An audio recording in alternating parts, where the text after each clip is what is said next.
Zombie apocalypse.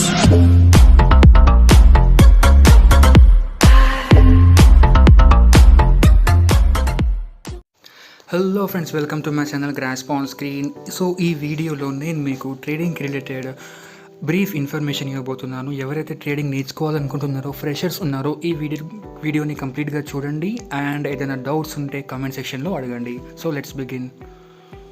So basically what is trading? Trading అంటే ఏంటిది, దాన్ని ఎలా చేయాలి, ఏ ప్లాట్ఫామ్లో చేయాలి అండ్ ట్రేడింగ్ వల్ల బెనిఫిట్స్ ఏంటి? సింపుల్ వర్డ్స్లో చెప్పాలంటే trading is the buying and selling of financial instruments in order to make profit. Financial ఇన్స్ట్రుమెంట్స్ని కొనడము అండ్ సేల్ చేయడంని ట్రేడింగ్ అంటారు.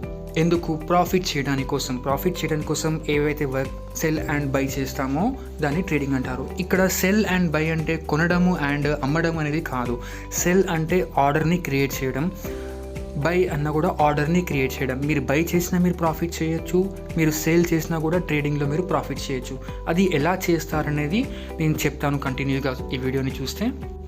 మన నెక్స్ట్ క్వశ్చన్ ఏంటంటే, దేనిపైన సేల్ చేయాలి అండ్ దేనిపైన బై చేయాలి? ఓకే, సో మార్కెట్లో చాలా అసెట్స్ అనేవి ఉంటాయి. క్రిప్టో కరెన్సీస్ ఉంటాయి, ఫారెక్స్ మార్కెట్ ఉంటుంది, ఓకే, నిఫ్టీ 50 అలాంటి అసెట్స్ ఉంటాయి. వాటి మీద మనం ట్రేడింగ్ అనేది చేయాలి. వాటి మీద ట్రేడింగ్ చేసి మనం ప్రాఫిట్ ఎర్న్ చేసి మనము మన వెల్త్ని గ్రో చేసుకోవచ్చు, అంటే మనీని ఎర్న్ చేసుకోవచ్చు. అండ్ డిఫరెంట్ కంపెనీస్ వాళ్ళ యొక్క ఫండ్స్ని ట్రేడింగ్ మార్కెట్స్లో పెడతాయి. ఆ ఫండ్స్ని కూడా మనం ట్రేడ్ చేయొచ్చు. ఓకే, సో ఇది జనరల్గా ట్రేడింగ్ అంటే దాన్ని ఎలా చేయాలి ఏంటి అనేది, అండ్ దానివల్ల ప్రాఫిట్ ఎట్లా ఎర్న్ చేయొచ్చు అనేది చెప్పాను. And next,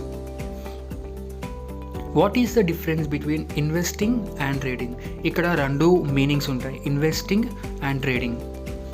so first thing, trading అంటే stock trading is about buying and selling stocks from short term profit with focus on share price. అంటే షార్ట్ టర్మ్ పీరియడ్ కోసం, అంటే ఫర్ 1 month, 1 week, 2 months ఇలాంటి short period కోసం ఏదైతే చేస్తామో yeah Phir 1 day, వీటిని trading అంటారు. దీనిపైన మనం ట్రేడింగ్ అనేది చేస్తాము. ఓకే, ఇన్వెస్టింగ్ అంటే ఫర్ లాంగ్ టర్మ్ పర్పస్, అంటే ఇయర్స్ ఉంటాయి, దాంట్లో మంత్స్ ఉంటాయి, like more than 6 months, more than 1 year, 2 year, వాటిని ఇన్వెస్ట్మెంట్ అంటారు. ఇన్వెస్ట్మెంట్ మీద మనము ఇన్వెస్ట్మెంట్ చేస్తే మనకు రిటర్న్స్ అనేవి వస్తాయి.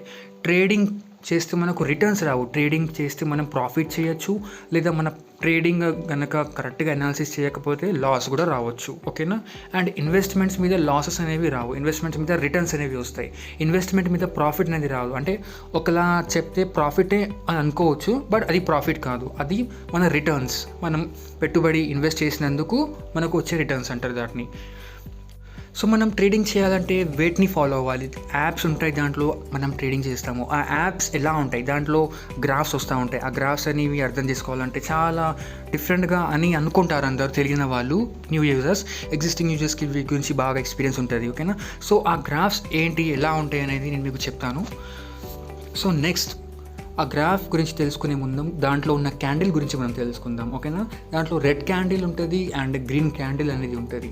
ఆ రెడ్ క్యాండిల్ ఒక రోల్ ఏంటి అండ్ గ్రీన్ క్యాండిల్ ఒక రోల్ ఏంటిదో నేను మీకు ఇప్పుడు చెప్తాను. Okay, so basically red candle అనేది సేల్ ప్రైస్ని చూపిస్తుంది అండ్ గ్రీన్ క్యాండిల్ అనేది బై ప్రైస్ని చూపిస్తుంది. అంటే మనం బై చేసినప్పుడు ఎప్పుడైనా సరే క్యాండిల్ అనేది పైకి వెళ్తుంటే అది గ్రీన్లో వస్తుంది. అంటే మనం బై చేసాము, ప్రాఫిట్ అనేది క్యాండిల్ అనేది పైకి వెళ్తే అది గ్రీన్ కలర్లో వస్తుంది. మనం బై చేసినప్పుడు ప్రాఫిట్ కనుక కిందికి వెళ్తుంది అంటే అది లాస్లోకి వెళ్తుందని అర్థం. ఓకేనా? And in the same case red candle కూడా మనం సేల్ చేసినప్పుడు క్యాండిల్ కనుక కిందికి వెళ్తుంది అనుకుంటే మనకు ప్రాఫిట్ వస్తుంది. అండ్ సేల్ చేసినప్పుడు ఆ క్యాండిల్ కనుక గ్రీన్ కలర్లోకి వెళ్తే మనకు లాస్ వస్తుంది. ఇది ఇంకొకసారి డీటెయిల్గా చెప్తాను. గ్రీన్ క్యాండిల్ ఎప్పుడు అంటే మనం బై చేసినప్పుడు క్యాండిల్ పైకి వెళ్తుంది అండ్ గ్రీన్ కలర్ క్యాండిల్ అనేది ఫామ్ అవుతుంది. అట్లా ఫామ్ అవుతే మనకు ప్రాఫిట్ అవుతుంది. మనం బై చేసాము, క్యాండిల్ కనుక కిందికి వెళ్తుంది అంటే రెడ్ కలర్ క్యాండిల్ ఫామ్ అవుతుంది అనుకుంటే మనకు లాస్ వస్తుంది. ఇది గుర్తుపెట్టుకోవాలి. ఇంకొకటి, మనం సేల్ చేసినప్పుడు రెడ్ క్యాండిల్ అనేది ఫామ్ అవుతుంది, కిందికి వెళ్తుంది అనుకుంటే మనకు ప్రాఫిట్ అవుతుంది. మనం సేల్ చేసినప్పుడు గ్రీన్ కలర్ క్యాండిల్ కనుక ఫామ్ అవుతుంది అనుకుంటే మనకు లాస్ అవుతుంది అని అర్థం. సో ఇది క్యాండిల్ గురించి. అండ్ ఈ గ్రీన్ క్యాండిల్ని బులిష్ క్యాండిల్ కూడా అంటారు అండ్ రెడ్ క్యాండిల్ని బేరిష్ క్యాండిల్ కూడా అంటారు. బులిష్ క్యాండిల్ అంటే ప్రైస్ని పుల్ చేయడం, బేరిష్ క్యాండిల్ అంటే లాస్ని బేర్ చేయడం. Okay, so this is all about candles. So next one graphs. ఈ గ్రాఫ్స్లో మీరు చూడొచ్చు గ్రీన్ క్యాండిల్స్ ఏవైతే ఫామ్ అయినాయో ఆ గ్రీన్ క్యాండిల్స్ ఫామ్ అయిన చోట అంతా ప్రాఫిట్ అనేది వచ్చింది. గ్రీన్ ఇక్కడ రెడ్ మార్క్ వచ్చి రెడ్ క్యాండిల్ ఏదైతే ఫామ్ అయిందో ఆ బిగ్ రెడ్ క్యాండిల్ అది అనేది లాస్ అంటే అక్కడ సేల్ చేసినప్పుడు అది క్యాండిల్ కనుక కిందికి వచ్చి ఉంటే ప్రాఫిట్. ఒకవేళ అక్కడ ఎవరైనా బై చేస్తే ఆ రెడ్ క్యాండిల్ కనుక ఫామ్ అయ్యి ఉంటే అది లాస్. అట్లానే మీరు ఇక్కడ చిన్న చిన్న green candles and red candles చూడొచ్చు. ఇవన్నీ మార్కెట్ ఫ్లక్చుయేషన్స్ అంటారు. అంటే మార్కెట్లో ఒక ప్రైస్ అనేది ఎంతసేపటి వరకు ఉంటుంది ఒకటే ప్రైస్లో అనేది చెప్పలేము. ఒక 1 మినిట్లో కూడా ట్రేడింగ్ అకౌంట్స్లో 1 మినిట్లో కూడా ప్రైస్ అనేది అప్ అండ్ డౌన్ అవుతూ ఉంటుంది. ఆ ప్రైస్ ఫ్లక్చుయేషన్స్ అనేవి పర్సంటేజెస్లో మనకు గ్రాఫ్స్లో అక్కడ చూపిస్తూ ఉంటారు. వాటిని మనం అనాలిసిస్ చేసుకుంటూ ఉండాలి. మనం అనాలిసిస్ చేసి గ్రాఫ్స్ని ఫాలో అవ్వాలి. ఇక్కడ one more important thing, 1 minute candle ఉంటుంది, 5 మినిట్స్ క్యాండిల్ ఉంటుంది, 1 డే క్యాండిల్ ఉంటుంది, 1 అవర్ క్యాండిల్ కూడా ఉంటుంది, 1 వీక్ క్యాండిల్ కూడా ఉంటుంది అండ్ 1 మంత్ క్యాండిల్ కూడా ఉంటుంది. మనం షార్ట్ టర్మ్ ట్రేడింగ్ చేస్తున్నాం కాబట్టి 1 minute candle, 5 minutes candle, okay, and 1 hour candle, ఈ క్యాండిల్స్ని బాగా ఫాలో అవ్వాలి షార్ట్ టర్మ్ ట్రేడింగ్ చేస్తున్నాం కాబట్టి. Next, how to buy and sell following candles and times. Like ఇందాక నేను మీకు చెప్పినట్టు ఫాలోయింగ్ క్యాండిల్స్ని యూజ్ చేస్తూ ఎలా బై అండ్ సెల్ చేయాలి. When you open a buy position you are essentially buying an asset from the market. మీరు ఎప్పుడైతే బై పొజిషన్ మీద క్లిక్ చేస్తారో మీరు మార్కెట్లోకి వెళ్ళి ఒక షేర్, ఒక అసెట్ని మీరు కొంటున్నారు.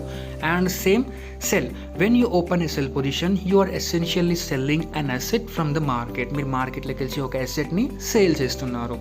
ఈ ట్రేడింగ్ చేయాలంటే మీ దగ్గర ఒక అమౌంట్ అనేది ఉండాలి. ఆ అమౌంట్ మీరు ట్రేడింగ్ అకౌంట్లో డిపాజిట్ చేయాలి. ఆ డిపాజిట్ చేసిన అమౌంట్ మీద మీరు ట్రేడింగ్ అనేది ప్రాఫిట్స్ అనేది ఎర్న్ చేయొచ్చు. అండ్ కొన్ని ఇంపార్టెంట్ పాయింట్స్ మనం గుర్తుపెట్టుకోవాలి ఏంటంటే, మేక్ మనీ బై ట్రేడింగ్ చేసి మనం మనీ అనేది ఎర్న్ చేయొచ్చు. ఓకే, దాన్ని అనాలిసిస్ మంచిగా చేయాలి అండ్ డైలీ ఒక టార్గెట్ అనేది పెట్టుకోవాలి. మనం డే అంతా ట్రేడింగ్ చేయకూడదు. బికాస్ కొంతమందికి ప్రాఫిట్ వచ్చింది ఆశపడి ఎక్కువ ట్రేడింగ్ చేసేస్తారు, లాస్లో కూడా వెళ్ళొచ్చు, లాస్లో వెళ్ళే ఛాన్స్ ఉంటుంది. కొంతమందికి లాస్ వస్తుంది, లాస్ రావద్దు, ప్రాఫిట్ తీసుకోవాలి అర్జెంటుగా అనుకొని మళ్ళీ కంటిన్యూస్గా ట్రేడింగ్ చేస్తారు, వచ్చిన లాస్లో ఇంకా డీప్ లాస్కి వెళ్ళే ఛాన్సెస్ ఉంటాయి. అలా చేయకుండా డైలీ ఒక 1 అవర్ మాత్రం లేదా 2 అవర్స్ మాత్రమే మనం ట్రేడింగ్ అనేది అనాలిసిస్ చేసుకొని ఆ టైంలోనే డైలీ మనం ట్రేడింగ్ చేయాలి. లాస్ వస్తే లాస్ బేర్ చేసేసేయాలి, మళ్ళీ ఏమంటే ట్రేడ్ చేయకూడదు, వెయిట్ చేయాలి. ఎందుకంటే పేషెన్స్ కోల్పోయి మనం ట్రేడింగ్ చేస్తే మళ్ళీ ఎక్కువ లాస్ వచ్చే ఛాన్సెస్ ఉంటాయి. ఓకే, అండ్ అలాగే సేమ్ ఇన్ కేస్ ప్రాఫిట్ వచ్చింది అనుకుంటే ఆ ట్రేడింగ్ ఆ రోజుతో ఆపేయాలి, మళ్ళీ నెక్స్ట్ డే ట్రేడ్ చేయాలి. అట్లా మనం ప్రాఫిట్ని గ్రో చేసుకోవచ్చు, లాస్ని అవాయిడ్ చేయొచ్చు. Next one, trade carefully on your own risk. Trading అనేది ఒక రిస్క్, ఆ రిస్క్ మనం తీసుకోగలుగుతాము అనుకుంటేనే ట్రేడింగ్ అనేది చేయాలి. And one important thing, use demo account to practice. Every platform generally provides demo account to start practicing. అంటే మనం ఏ ట్రేడింగ్ యాప్ యూస్ చేసినా కూడా వాళ్ళు మనకు స్టార్టింగ్లో డెమో అకౌంట్ అనేది ఇస్తారు మనం ట్రేడింగ్ ప్రాక్టీస్ చేయడానికి కోసం. అది యూస్ చేయడం అనేది చాలా చాలా ఇంపార్టెంట్. ఫస్ట్ మనం డెమోలో ప్రాక్టీస్ చేయాలి. ఆ డెమోలో కూడా ప్రైజెస్ అవన్నీ సేమ్గా ఉంటాయి, కరెక్ట్గా ఉంటాయి, ఒరిజినల్ ఉంటాయి.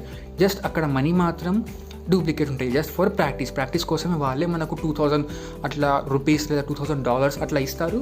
అది మనం ప్రాక్టీస్ కోసం యూస్ చేసుకోవచ్చు.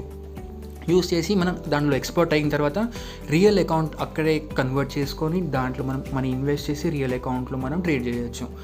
And daily analysis the trade. Daily మనం చేసిన ట్రేడ్ని అనాలిసిస్ చేసుకోవాలి, మార్కెట్ని అనాలిసిస్ చేసుకోవాలి. మనం ఏ కరెన్సీ మీద ట్రేడ్ చేసామో, ఏ ఫారెక్స్ కరెన్సీ మీద ట్రేడ్ చేసామో, ఏ నిఫ్టీ 50 మీద ట్రేడ్ చేసామో చూసుకోవాలి, అనాలిసిస్ చేసుకోవాలి. Trade for 1 hour daily with low risk. ఇందాక నేను మీకు చెప్పినట్టు డైలీ అట్లీస్ట్ 1 అవర్ మాత్రమే ట్రేడింగ్ చేయాలి. లాస్ వచ్చినా ప్రాఫిట్ వచ్చినా ఎక్కువ ట్రేడింగ్ అనేది చేయకూడదు. And thank you for watching this video. మీకు ఏదైనా ట్రేడింగ్ రిలేటెడ్ ఏ డౌట్ ఉన్నా, ఏదైనా వీడియో కావాలన్నా ప్లీజ్ కామెంట్ చేయండి. నేను డెఫినెట్గా దానిపైన వీడియో చేయడానికి ట్రై చేస్తాను. Okay, thank you for watching this video.